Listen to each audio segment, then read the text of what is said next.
I own the house. Let me start there because that detail matters more than anything else in this story. My name, my mortgage, my down payment from money my father Jude gave me 2 years before I married Bethany. Hold on to that fact because Bethany and her family sure forgot it for about 8 years. Bethany's family has money. Not crazy money, but enough that Daryl, her older brother, drives a new car every 2 years, and Anastasia, her mother, has not worked since her husband left her a paid-off condo and a settlement in 2014.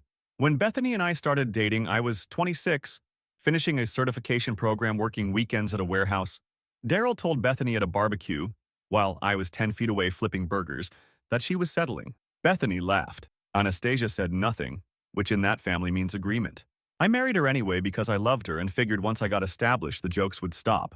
They did not. They got more creative. Every holiday, every birthday, every gathering at my house became a performance where Daryl would find a new way to remind everyone that Ernest is the charity case who landed a woman out of his league. Anastasia would drop comments about how Bethany could have married this guy or that guy from her old circle. Always in front of me, always casual enough that calling it out would make me look sensitive. And Bethany never once shut it down.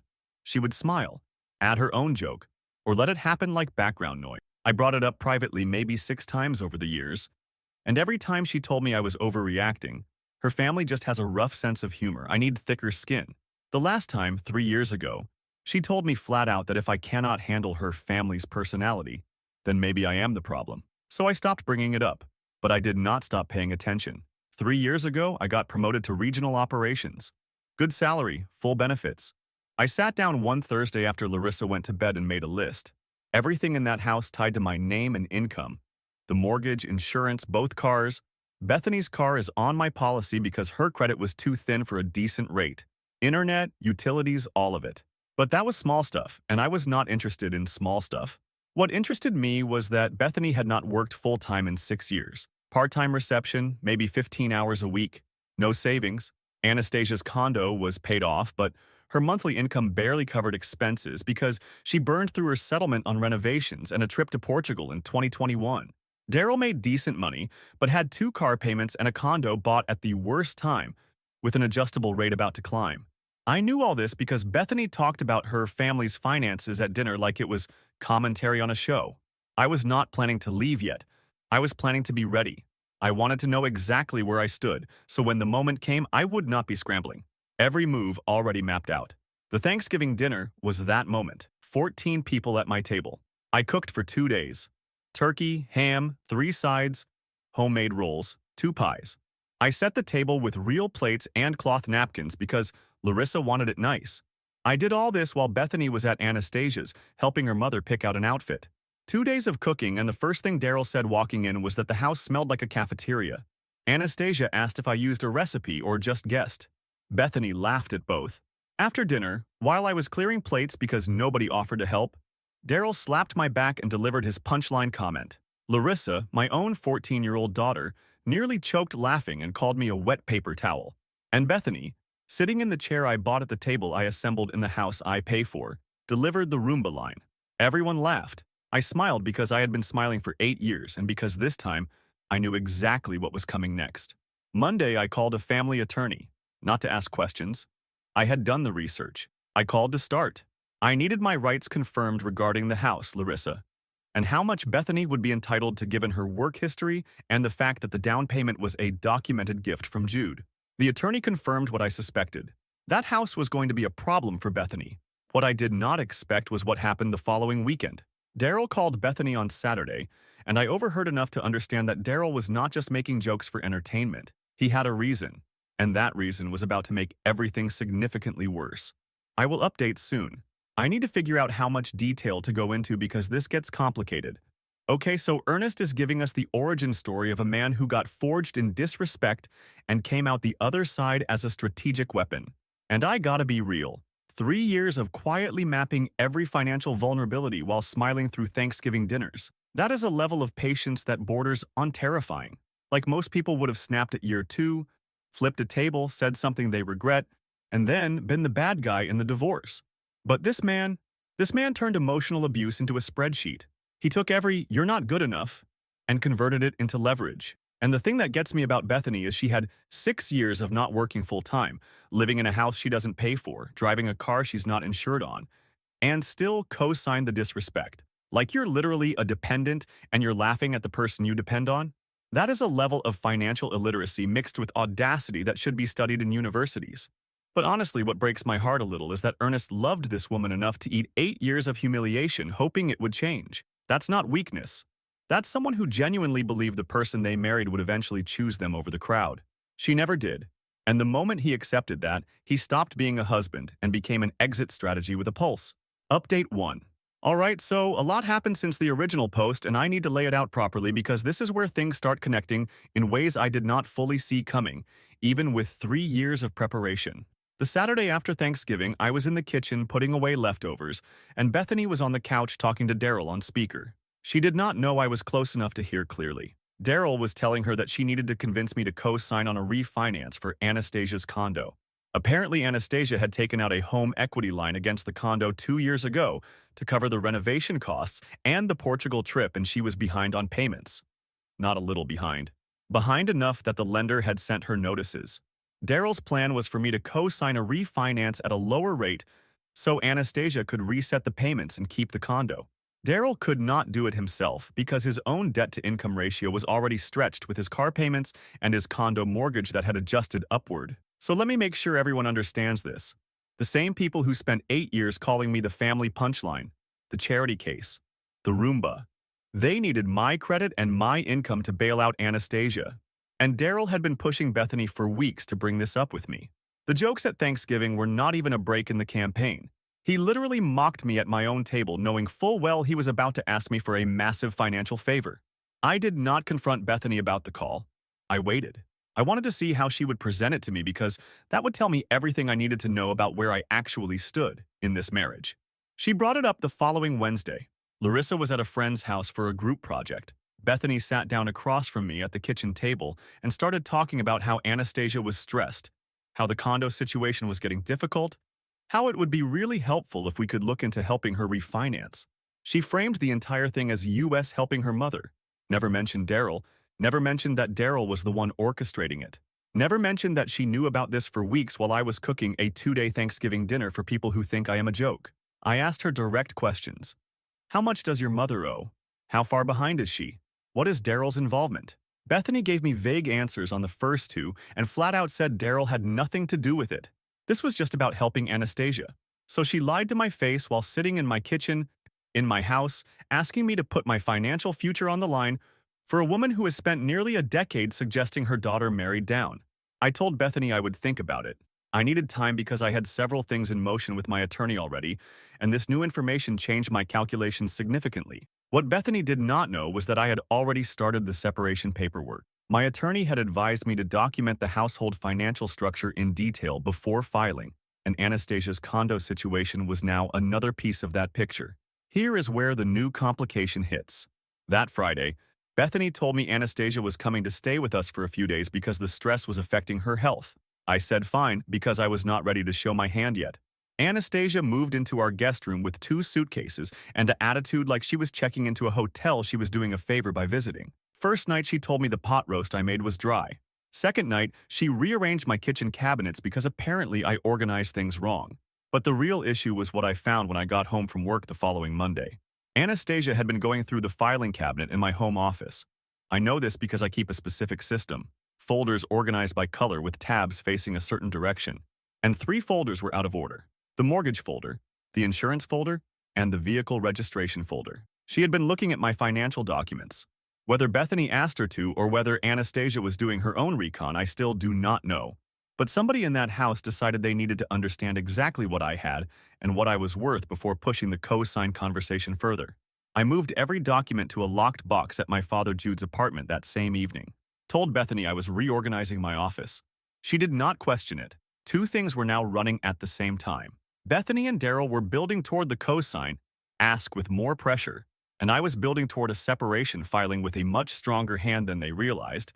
But then Larissa did something that added a whole new layer to this, and I am still processing it, honestly. More in the next update because I need to explain the Larissa situation carefully. She is 14, and what she did was not entirely her fault, but it changed how I approached everything after that point. You know what this is? This is a heist movie where the people doing the heist are so bad at it that the mark figured out the plan before they even started executing. Bethany sat down at that kitchen table, looked her husband in the eyes, and lied about Daryl's involvement in a scheme that Ernest already overheard in full on speakerphone. Like, the operational security of this family is below zero. They're running a con on a man while leaving the evidence on speaker in the living room and then sending Anastasia, to go rifling through his filing cabinets like some kind of discount spy who rearranges things louder than she found them. And can we talk about the audacity math here? Because I need everyone to really sit with this. Anastasia blew through her divorce settlement on home renovations and a trip to Portugal. Portugal!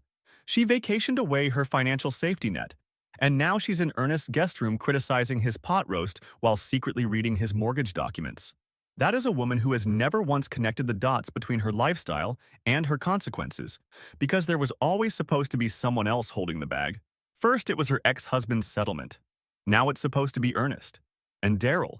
Daryl is the architect of this whole thing, and he can't even qualify for the refinance himself because he's leveraged to the ceiling on depreciating assets and a badly timed condo purchase. This man has been playing financial advisor to the family while his own balance sheet looks like a cautionary tale from a Dave Ramsey episode.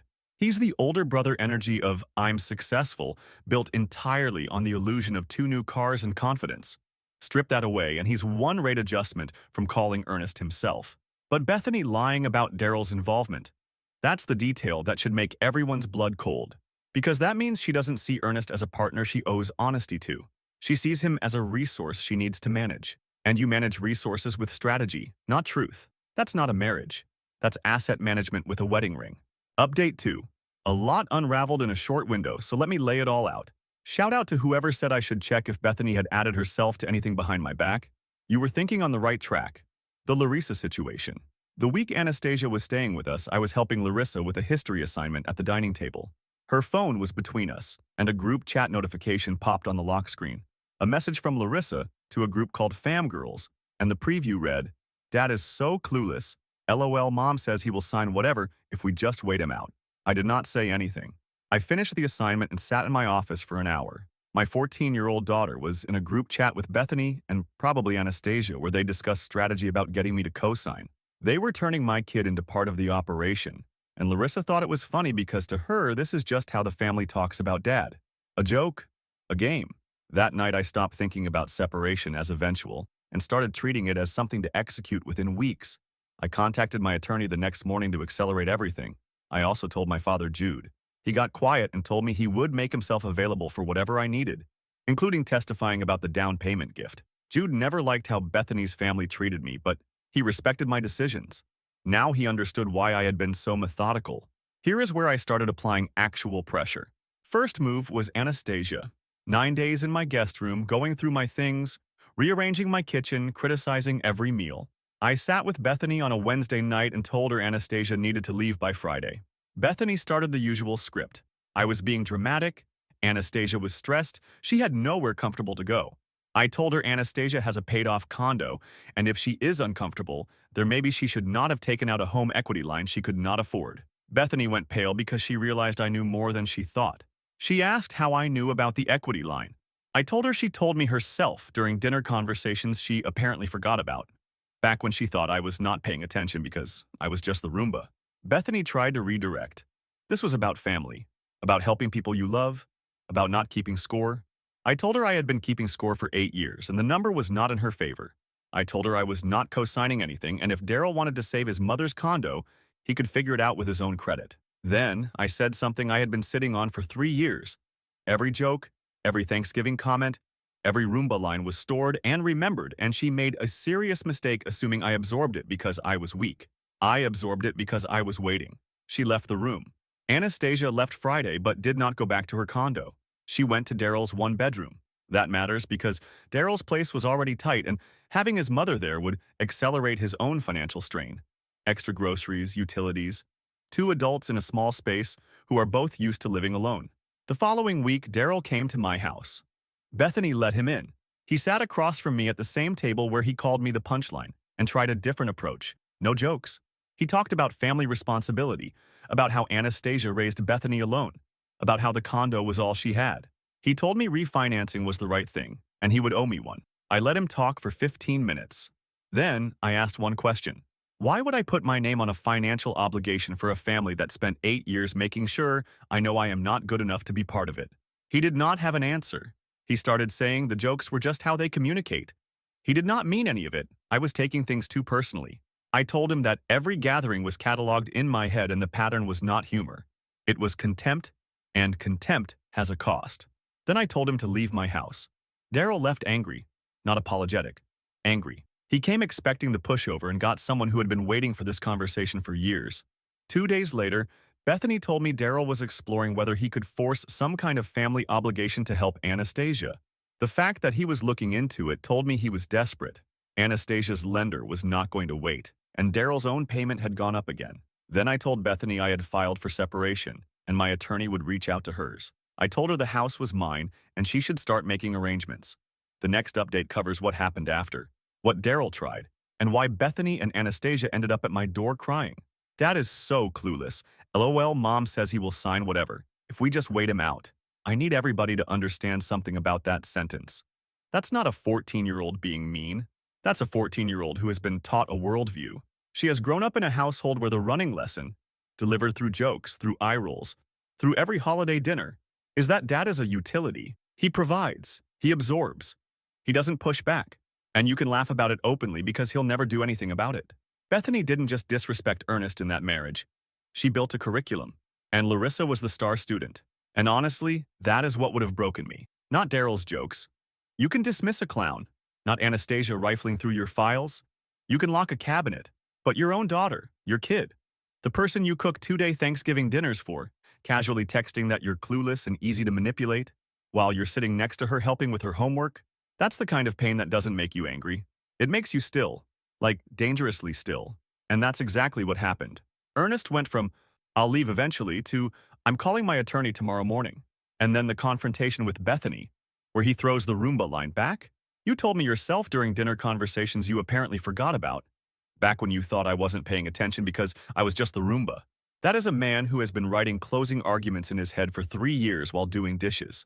Every joke they made was a brick, and they thought they were building a wall to keep him in.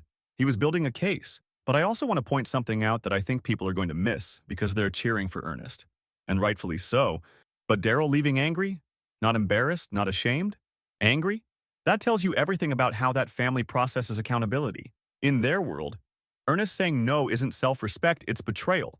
He broke the contract they never told him he signed. The deal was, we insult you. You provide. Everyone's comfortable. Nobody examines the arrangement too closely. Ernest just flipped the table on a game they didn't even know he'd learned the rules to. Final update. Last one. And yeah, it ends exactly the way the title says. After I told Bethany about the separation filing, she did not cry. She got angry. She told me I was blowing everything up over jokes, that I was punishing her entire family because I could not take a little teasing, that I was going to destroy Larissa's life over my ego. She went hard for about 40 minutes straight, pacing around the living room, listing everything she had given up to be in this marriage. I stood there and let her finish because I wanted her to run out of arguments before I responded. When she was done, I told her 3 things. 1. The jokes were not jokes. They were a coordinated pattern of disrespect designed to keep me small and compliant so that when they needed something from me, I would not have the self-respect to say no. 2. She had not given up anything for this marriage because she had been living in a house she does not own, driving a car she does not insure, and working 15 hours a week for 6 years while I covered everything. 3. Larissa was in a group chat with her and Anastasia calling me clueless and strategizing about how to wait me out, and that was not teasing. That was her teaching our daughter that her father is a tool to be managed. Bethany denied the group chat. She said I was making it up. I told her the exact name of the group, Fam Girls, and the exact preview I saw. She stopped talking. The next part happened fast. My attorney sent the formal separation paperwork to the address I provided for Bethany, which was my house. Included in the filing was the documentation from Jude, showing the down payment was a premarital gift, the mortgage records showing sole ownership, and a full accounting of household expenses I had covered for the duration of the marriage versus Bethany's financial contributions. My attorney also included a proposed custody arrangement for Larissa that gave me primary residence since the family home was mine and Bethany had no current housing plan.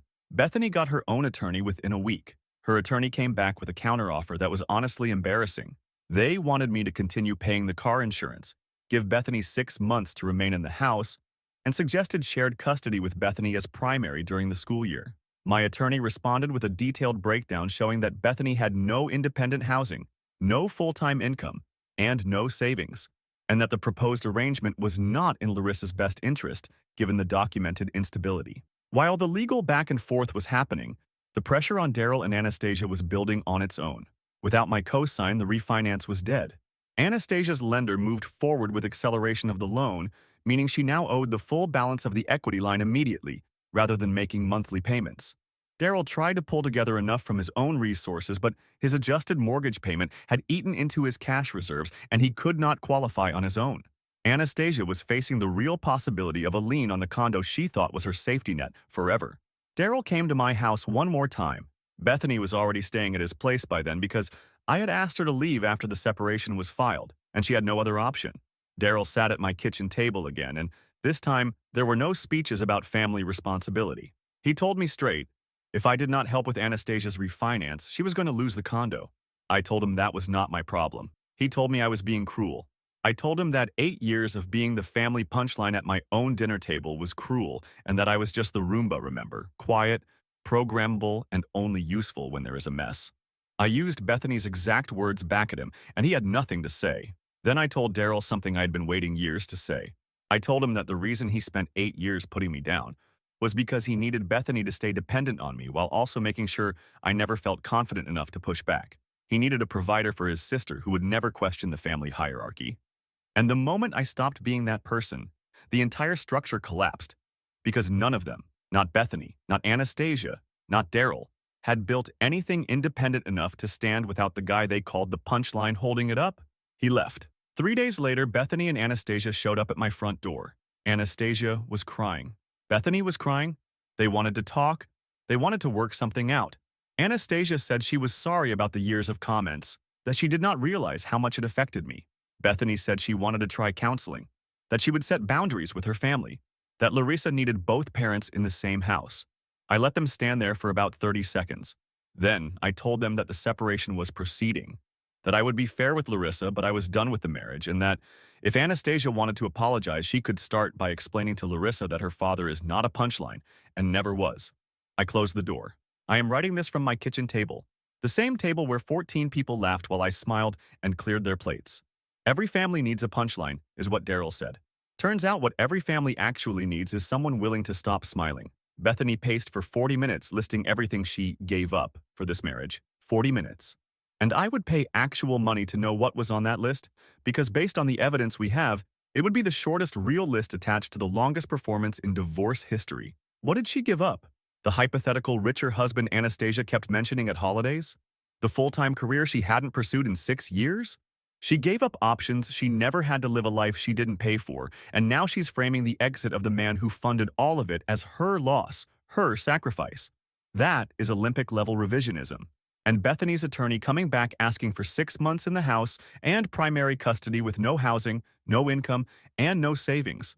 Whoever drew up that counteroffer was either doing Bethany a massive disservice or just stapling together whatever she told them without doing 5 minutes of math. You cannot argue for primary custody while your current address is your brother's one-bedroom where your mother is already sleeping on what I can only assume is an increasingly resentful couch. But here's what's going to sit with me about this story long after I close this tab. Ernest's final speech to Daryl about how the jokes were never just jokes, they were structural. Daryl needed Ernest to be small. He needed a provider for Bethany who would never develop enough self-worth to examine the arrangement.